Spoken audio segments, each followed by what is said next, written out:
Hello বন্ধুরা, এটা একটা ওপো ফোনের মিডল আছে। এটার মধ্যে আপনার যে আর্থিং টেপগুলো থাকে এগুলোকে কখনো তুলে ফেলবেন না। এগুলোকে তুলে ফেললে টাচ অটোমেটিকলি কাজ করে। হোয়াইট স্পট আছে। একটা ক্রাউনের ডিসপ্লে এটা আগে লাগানো ছিল ফোনটার মধ্যে। আমি লাগিয়েছিলাম 7-8 মাস আগে।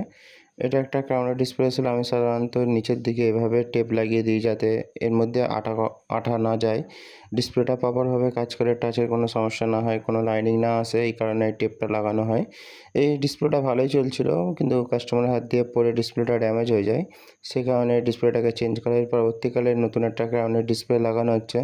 এই ডিসপ্লের দামগুলো সাধারণত খুবই বেড়ে গেছে এখন বর্তমানে। এটাও একটা ক্রাউনের ডিসপ্লে আছে। এই যে কিউজেড লোগো যেটা পাতার মধ্যে থাকবে এটাই দেখে নেবেন যেটা ওজি আছে কিনা। ওজিটা হলে আপনার কিউজেডটা লেখা থাকবে।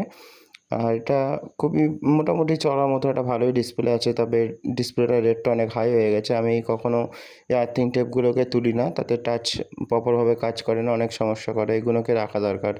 চ্যানেলটাকে প্লিজ ফলো করবেন।